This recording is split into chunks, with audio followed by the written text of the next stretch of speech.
Coba jujur sebentar, sudah berapa kali Anda menyetel alarm lebih awal, berniat bangun untuk membaca Alkitab dan berdoa. Lalu ketika alarm itu berbunyi, Anda menekan snooze dan akhirnya terburu-buru membaca satu pasal dalam 5 menit sebelum hari dimulai. Dan yang lebih mengejutkan, Anda sudah melakukan ini bertahun-tahun. Anda sudah membaca Alkitab, Anda sudah berdoa, tetapi mengapa hati Anda masih merasa terasa kosong? Nah, hari ini kita akan membahas sesuatu yang jarang dibicarakan tentang waktu, tentang hati, dan tentang satu kesalahan rohani yang tanpa sadar dilakukan oleh banyak orang Kristen yang rajin sekalipun. Pelajaran kelima Sekolah Sabat di triwulan kedua, bagaimana mempelajari Alkitab. Ellen G. White dalam bukunya Kebahagiaan Sejati menulis sesuatu yang sangat dalam. Hanya sedikit saja manfaat yang diperoleh dari membaca kitab suci secara terburu-buru. Seseorang dapat membaca seluruh Alkitab, namun tidak berhasil melihat keindahannya serta mengerti kedalaman maknanya yang tersembunyi. Renungkan kalimat itu sejenak. Seseorang bisa membaca katanya seluruh Alkitab dan tetap melewatkan Allah. Ini bukan soal seberapa banyak yang kita baca, ini soal bagaimana kita membacanya dan dengan hati seperti apa kita datang membaca Alkitab. Membaca Alkitab terburu-buru itu ibarat membaca semua surat cinta dari seseorang yang mengasihi kita dengan kecepatan penuh. Nah, hanya agar bisa berkata, ya sudah baca. Tapi apakah kita merasakan kasih di balik setiap kata? Nah, inilah yang disebut kesalehan administratif. Ibadah yang dikelola seperti daftar tugas, bukan seperti perjumpaan dengan pribadi yang hidup. Ini pendalaman Alkitab kita untuk memahami lebih dalam. Yang pertama, ketika Yesus bangun paling awal, justru setelah hari yang paling melelahkan, dicatat dalam Markus pasal 1, Yesus baru saja menjalani hari yang luar biasa padat, menyembuhkan orang sakit, mengusir setan, melayani kerumunan yang besar. Jadi logikanya dia layak tidur lebih lama. Tapi Markus pasal 1 ayat 35 mencatat, pagi-pagi benar, waktu hari masih gelap, ia bangun dan pergi ke tempat yang sunyi dan berdoa di sana. Jadi semakin berat harinya, semakin pagi dia mencari Bapa. Saudaraku dikasih Tuhan, kesibukan bukan alasan untuk menjauh dari Allah. Justru itu adalah sinyal untuk semakin dekat. Yang kedua, ada kisah di dalam Alkitab orang Berea ketika tidak sadar membaca Alkitab. Jadi mereka menginterogasinya. Di dalam Kisah Para Rasul 17 ayat 11, kata Yunani yang dipakai untuk menyelidiki adalah ankarino, sebuah istilah hukum yang berarti interogasi mendalam di pengadilan. Jadi mereka bahkan berani memeriksa ulang ajaran Rasul Paulus sendiri setiap hari. Alkitab tidak dirancang untuk dibaca seperti notifikasi pagi hari yang kita swipe begitu saja. Alkitab dirancang untuk diselidiki secara aktif, mendalam, dan penuh rasa ingin tahu. Nah, sekarang kita sampai pada inti dari semua ini. Masalah sesungguhnya bukan kurangnya waktu. Kita semua punya waktu yang sama 24 jam. Masalahnya adalah hati yang belum sepenuhnya menyerahkan diri pada Yesus. Yohanes 15 ayat 4, Yesus berkata, tinggallah di dalam aku. Dalam bahasa Yunani aslinya kata tinggal adalah meno, berbentuk present imperatif aktif. Artinya, teruslah tinggal tanpa berhenti secara aktif. Ini bukan undangan untuk mampir sesekali. Ini perintah untuk menetap secara permanen. Sebuah ranting tidak sesekali terhubung ke pokok anggur. Ia selalu menyatu setiap saat. Atau ia layu dan mati. Jadi iman bukan kegiatan akhir pekan. Ia adalah kondisi jiwa yang berkelanjutan seperti nafas hidup. Lalu, apa yang bisa kita lakukan secara praktis mulai hari ini? Yang pertama, minta kepada Tuhan agar menanamkan kerinduan akan Dia di dalam hati kita.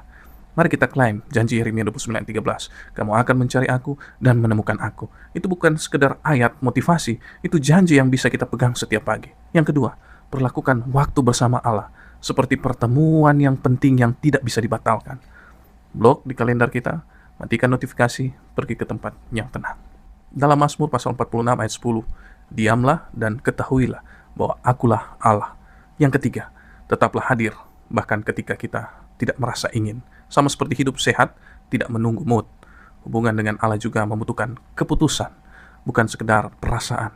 Jadi kebiasaan baru membutuhkan setidaknya 21 hari untuk terbentuk dan kita tidak akan berhasil tanpa pertolongan Roh Kudus. Waktu yang kita berikan kepada Allah bukan pengorbanan, Itu adalah investasi terbesar yang mengubah semua waktu sisanya menjadi bermakna. Jadi Allah tidak menginginkan performa kita.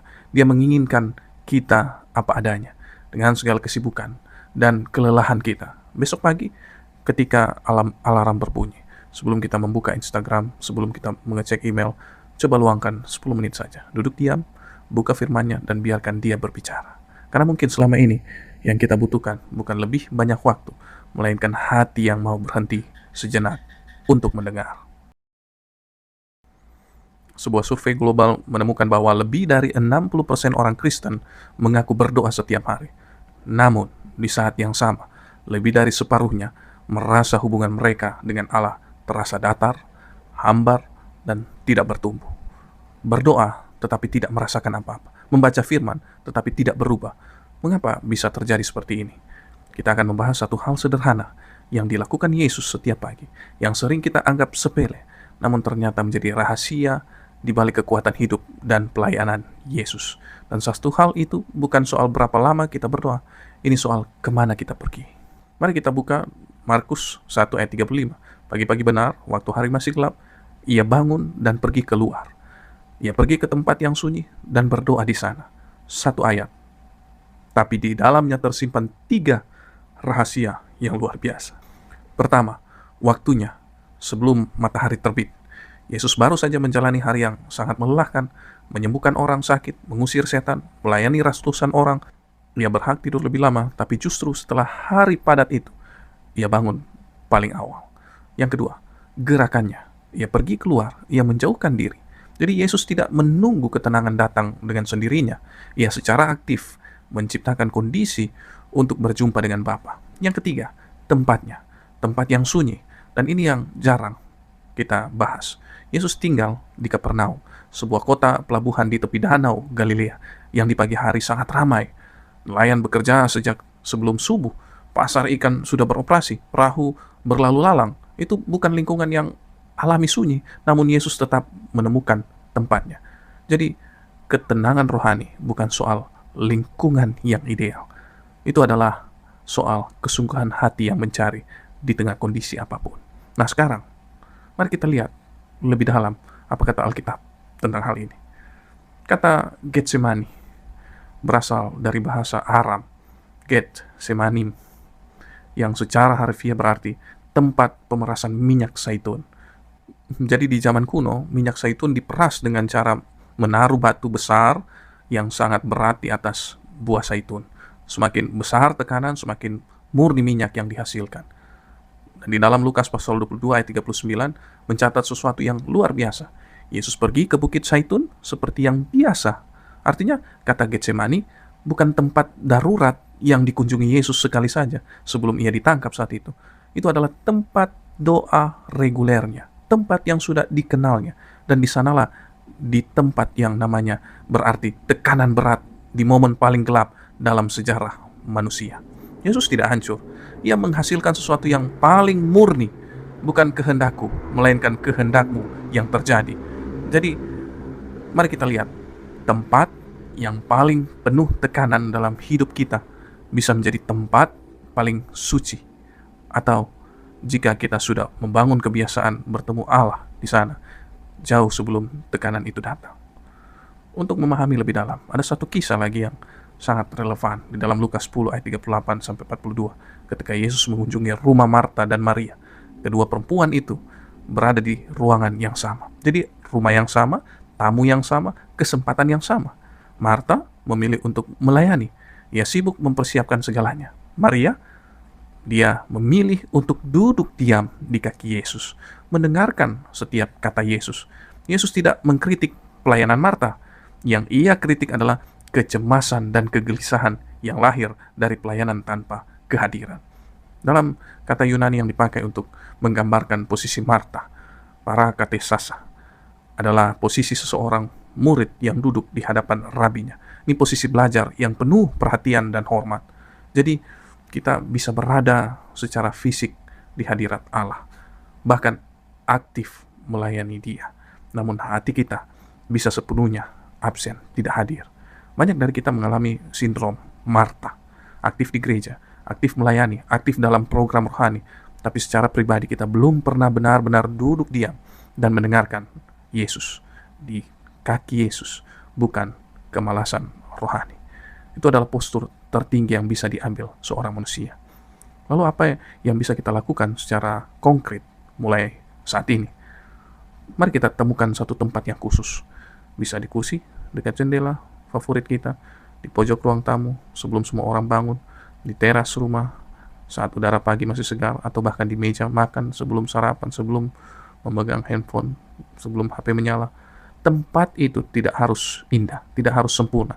Yang penting, ia menjadi tempat yang membuat pikiran dan jiwa kita sudah mengenal bagaimana tempat itu dapat membuat kita bertemu dengan Allah. Karena otak manusia bekerja melalui asosiasi. Saat kita secara konsisten datang ke tempat yang sama setiap hari untuk berdoa, lama-kelamaan tubuh dan pikiran kita akan mulai masuk ke mode hadirat Allah. Bahkan sebelum kita membuka Alkitab. Dan jangan berkecil hati jika kita pernah melewatkan hari-hari itu. Hubungan yang tinggal atau abiding relationship dengan Allah adalah keputusan harian, bukan rekor yang harus dijaga tanpa celah. Jadi kabar baiknya, dan ini yang paling indah, Anda bisa selalu mulai lagi. Hari ini sekarang, dalam 1 Tawarik 16 ayat 11 berkata, carilah Tuhan dan kekuatannya, carilah wajahnya selalu. Kita selalu di sana, bukan tekanan. Itu adalah undangan yang selalu terbuka setiap hari, tidak pernah kadaluarsa. Anda sudah punya Alkitab di HP, mungkin bahkan lebih dari satu versi terjemahan. Anda bisa mengaksesnya kapan saja, di mana saja, secara gratis. Tapi izinkan saya bertanya satu pertanyaan yang jujur.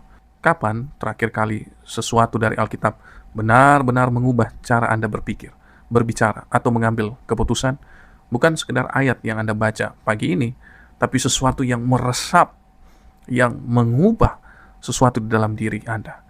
Jika jawabannya membuat Anda terdiam sejenak, mari kita akan dalami pembahasan kali ini.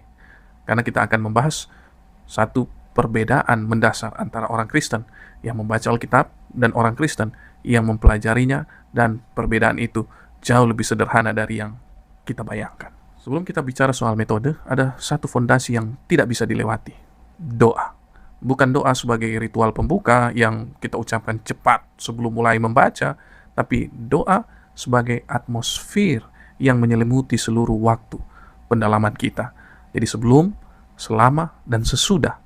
Ellen G. White menulis sesuatu yang sangat kuat tentang ini. Janganlah pernah mempelajari Alkitab tanpa permintaan doa. Roh Suci sendiri dapat membuat kita merasa pentingnya perkara-perkara yang mudah dimengerti, atau mencegah kita dari memutarbalikkan kebenaran yang sulit dimengerti.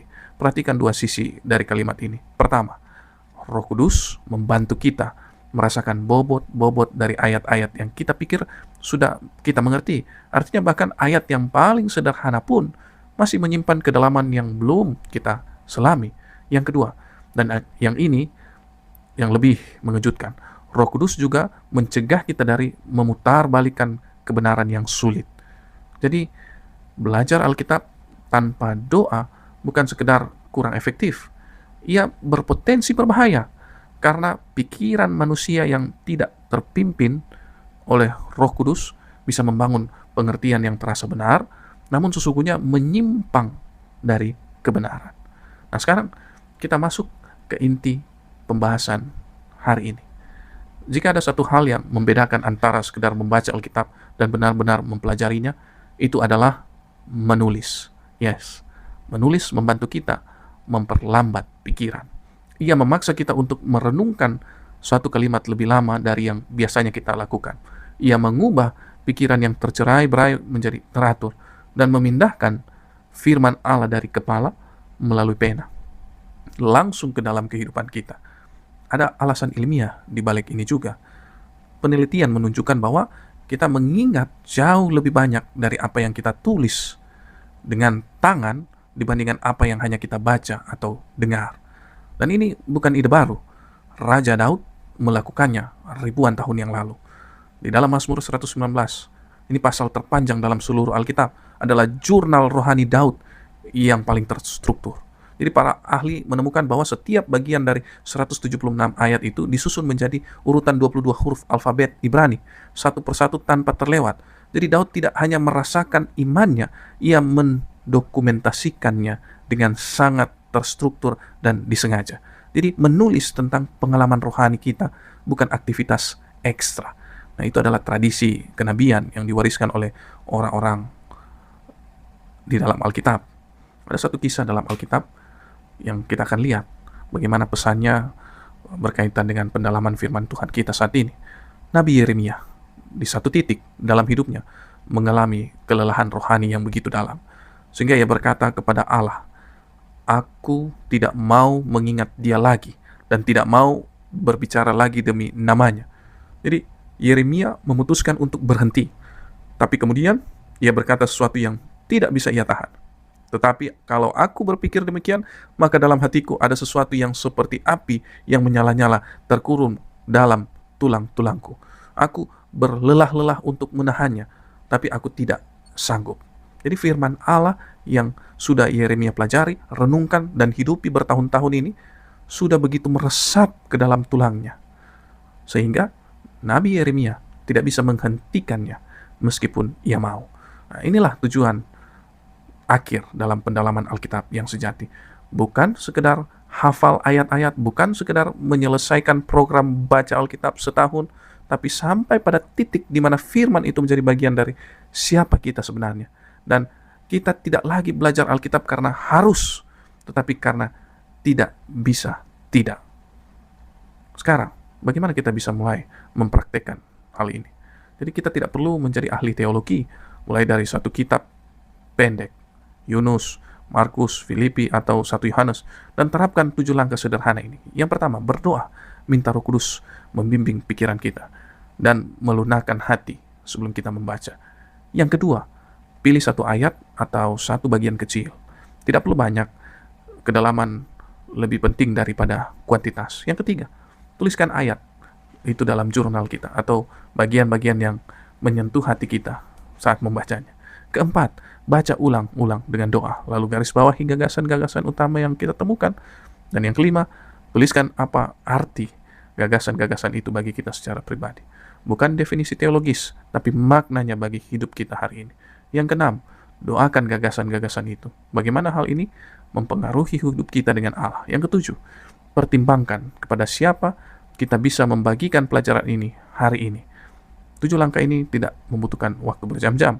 Bahkan dengan 20 hingga 30 menit yang sungguh-sungguh, hasilnya akan jauh melampaui 1 jam membaca yang terburu-buru. Ellen G. White menutup dengan sebuah janji yang indah. Kapanpun umat Allah bertumbuh dalam kasih karunia, mereka akan terus-menerus memperoleh pemahaman yang lebih jelas tentang firman-Nya. Mereka akan melihat cahaya dan keindahan baru dalam kebenarannya yang kudus. Ini adalah hukum rohani yang tidak pernah gagal. Semakin kita bertumbuh, semakin dalam kita akan melihat. Dan proses itu tidak pernah selesai. Ia berlanjut setiap hari, setiap tahun, sampai kekekalan. Dalam hal apa kita pernah merasakan sendiri bahwa firman Allah benar-benar mengubah sesuatu dalam diri kita. Jika Anda ingat momen itu, kemungkinan besar di saat itulah Anda tidak hanya membaca, tapi benar-benar mempelajari firman. Mulailah lagi hari ini, 1 ayat, 1 jurnal, 1 doa, dan bagikan kepada seorang yang Anda kasih. Karena berbagi adalah cara terkuat untuk memastikan apa yang kita pelajari tidak hanya tinggal di kepala, tapi hidup di dalam hati. Bayangkan ada seseorang yang belajar memasak. Ia menonton ratusan video resep. Ia membaca buku masak dari chef terbaik. Ia mencatat, merenungkan, dan memahami setiap teknik. Tetapi ia tidak pernah memasak untuk orang lain. Pertanyaannya, apakah ia benar-benar sudah menjadi juru masak? Sekarang terapkan analogi yang sama pada iman kita. Berapa banyak dari kita yang sudah belajar Alkitab, membaca, mencatat, merenungkan, tapi menyimpan semua itu hanya untuk diri sendiri? Kali ini kita akan membahas sebuah prinsip yang jarang disadari, namun sudah terbukti ribuan tahun lamanya. Bahwa ada satu tindakan sederhana yang tidak hanya memperkuat pemahaman kita tentang firman Allah, tapi sekaligus memberkati orang lain di sekitar kita. Dan tindakan itu lebih mudah dari yang Anda bayangkan. Sebelum kita masuk ke inti pembahasan, ada satu hal yang perlu kita jujur bersama. Salah satu alasan terbesar mengapa banyak orang berhenti secara konsisten mempelajari Alkitab adalah ini.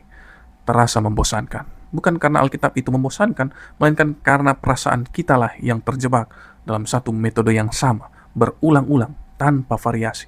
Padahal sama seperti kita menjaga hubungan persahabatan tetap hidup melalui variasi dan petualangan baru. Kita juga perlu menjaga pertemuan hari kita dengan Allah tetap segar dan hidup dengan menggunakan berbagai metode. Ada begitu banyak cara yang bisa kita coba. Studi ayat demi ayat, studi pasal, membaca satu pasal secara mendalam, studi tema, melacak satu tema seperti kasih atau pengampunan di seluruh Alkitab, studi kata, menggali makna asli suatu kata dalam bahasa Ibrani atau Yunani, atau berjalan-jalan di luar sambil mendengarkan pembacaan Alkitab melalui aplikasi audio. Selalu ada hal baru untuk dipelajari. Alkitab bukan kolam yang dangkal yang bisa habis kita selami. Alkitab adalah samudra, dan setiap metode baru adalah cara berbeda untuk masuk ke dalamnya lebih dalam. Nah, sekarang kita masuk ke inti pelajaran kita kali ini. Ada sebuah fenomena yang ditemukan oleh para peneliti pendidikan modern dan diberi nama The Protege Effect, efek murid atau efek mengajar. Temuannya sangat mengejutkan. Ketika seseorang mempersiapkan diri untuk mengajarkan sesuatu kepada orang lain, tingkat pemahamannya terhadap materi itu meningkat jauh lebih tinggi dibandingkan ketika ia hanya belajar untuk dirinya sendiri. Jadi, otak bekerja pada level yang lebih dalam ketika tahu bahwa informasi itu akan disampaikan kepada orang lain. Ia mencari struktur, mencari analogi, mencari hubungan antara konsep yang sebelumnya tidak terlihat. Dan inilah yang luar biasa. Allah sudah merancang prinsip ini jauh sebelum ilmu pendidikan modern menemukannya. Teks yang kita pelajari kali ini menyebutnya dengan sangat indah. Seringkali ketika kita berbagi atau mengajar orang lain, pembelajaran terdalam justru terjadi dalam pemikiran kita sendiri. Nah, inilah yang disebut berkat ganda. Ketika kita berbagi apa yang kita pelajari dari firman, kita tidak hanya memberkati orang yang mendengarkannya. Kita sendiri menerima berkat yang sama besarnya, bahkan seringkali lebih besar. Ini adalah ekonomi kerajaan Allah yang benar-benar berbeda dari ekonomi dunia. Semakin kita berikan, semakin kita miliki. Ada kisah dalam Alkitab yang kita akan bahas untuk memperdalam hal ini. Salah satu contoh yang paling kuat tentang berkat ganda yang pernah ada, namanya Apolos. Dalam Kisah pasal 18 menggambarkan ia sebagai seorang yang fasih berbicara dan sangat mahir dalam soal-soal kitab suci. Salah satu pengkhotbah paling berbakat di Perjanjian Baru. Ia berkhotbah dengan semangat dan keberanian yang luar biasa. Namun ada masalah. Pemahamannya tidak lengkap, dan siapa yang meluruskannya bukan rasul, bukan pendeta senior, bukan teologi terkenal. Priscilla dan Aquila, sepasang suami istri, pembuat tenda, pekerja biasa, yang membawa dia ke rumah mereka dan dengan teliti menjelaskan kepadanya jalan Allah. Jadi dua hal yang sangat dapat kita dalami dari kisah ini. Yang pertama, dalam banyak manuskrip Perjanjian Baru, nama Priscilla disebut lebih dulu dari suaminya Aquila. Di budaya patriarki abad pertama itu sangat tidak biasa. Dan para ahli percaya ini menunjukkan bahwa Priscilla adalah guru utama dalam percakapan itu.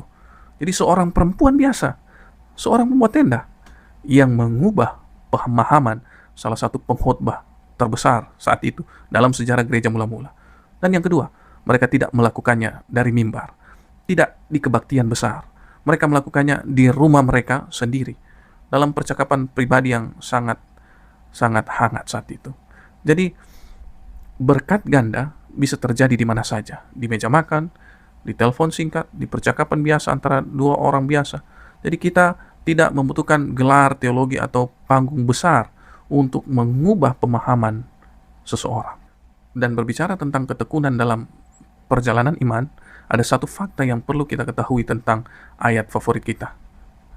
Aku berlari-lari kepada tujuan untuk memperoleh hadiah. Filipi pasal 3 ayat 14. Mari kita lihat, ternyata Paulus menulis kalimat tentang berlari ini saat ia sedang dirantai di dalam tahanan Roma.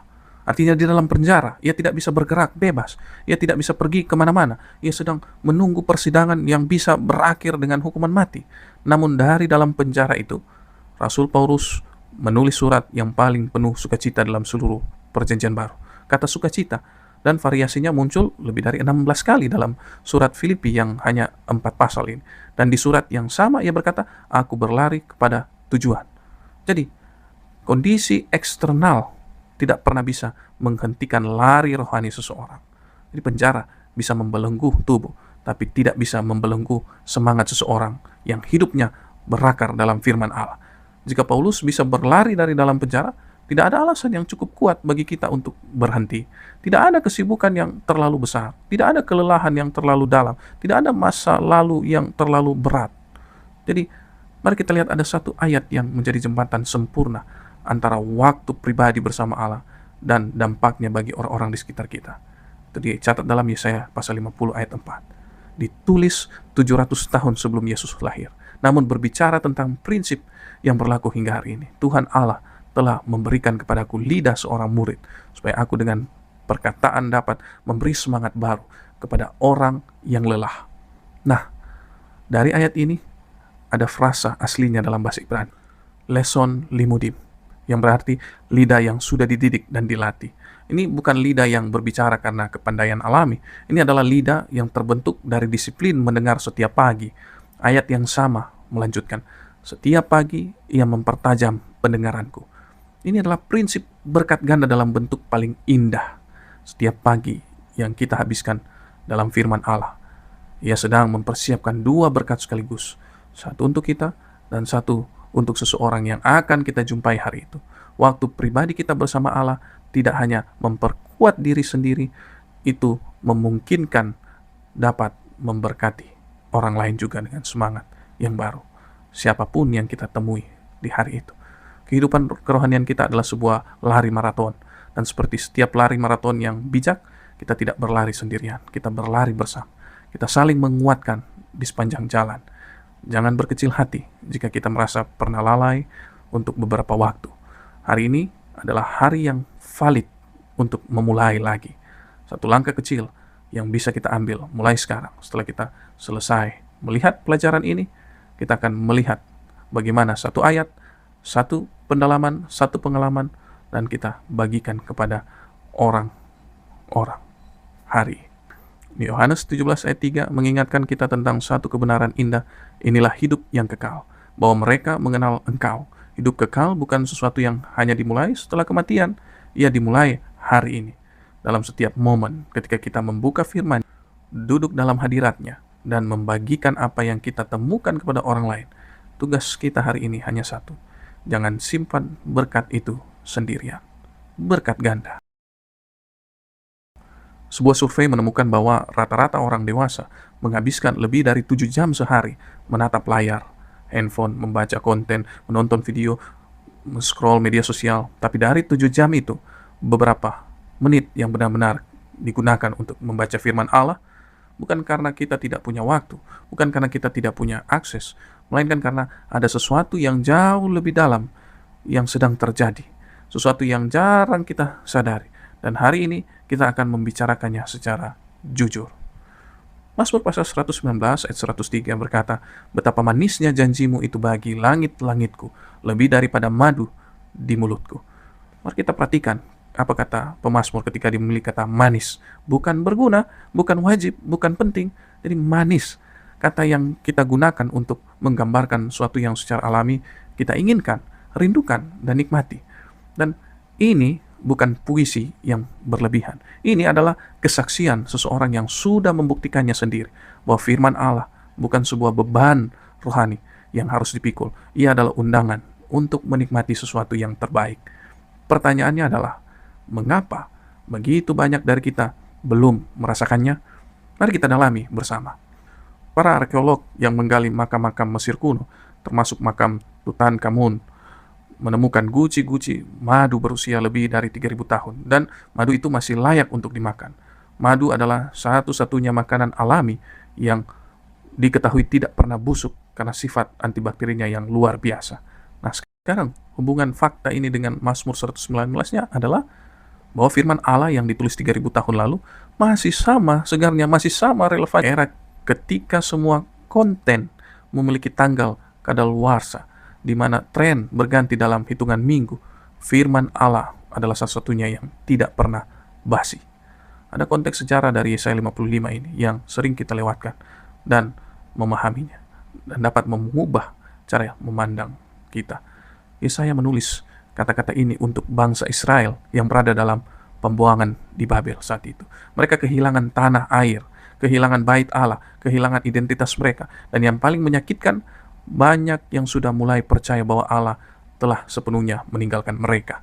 Jadi mereka bukan orang yang sedang bertumbuh dan ingin naik ke level berikutnya. Mereka adalah orang-orang yang sudah menyerah.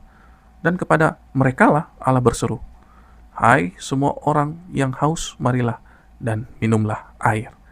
Tidak ada syarat kelayakan, tidak ada daftar pencapaian, hanya satu hal, haus. Ini juga berlaku pada kita hari ini. Jika kita merasa terlalu jauh, terlalu berdosa, terlalu lama absen, kehausan kita itu sendiri sudah cukup untuk memenuhi syarat datang kepada Yesus, undangannya. Mazmur 119 adalah pasal terpanjang dalam seluruh Alkitab, 176 ayat. Tapi bukan hanya itu yang luar biasa. Mazmur ini adalah sebuah akrostik Ibrani yang sempurna, 22 bagian masing-masing menggunakan satu huruf alfabet Ibrani secara berurutan. Dan dari 176 ayat tersebut, hampir tidak ada satupun yang tidak menyebut firman Allah secara eksplisit. Jadi, seseorang, entah Daud, entah Esra, secara sadar mencurahkan seluruh alfabet bahasa mereka hanya untuk menggambarkan satu hal, betapa indah dan manisnya firman Allah. Jika seseorang meluangkan waktu untuk menulis 176 ayat puisi yang terstruktur sempurna, mungkin kita bisa meluangkan lebih dari 5 menit sehari untuk membacanya. Inilah ironi yang mungkin paling menyentuh dari semuanya. Kita hidup di era dengan akses paling mudah ke firman Allah sepanjang sejarah manusia. Ada di HP, ada di rak buku, ada di meja makan. Namun kita mungkin adalah generasi yang paling jarang benar-benar menikmatinya. Bukan karena firman-Nya tidak menarik, tetapi karena selera rohani kita belum terlatih untuk mengenal dan merindukan yang terbaik. Sama seperti seseorang yang baru pertama kali mencicipi dark coklat.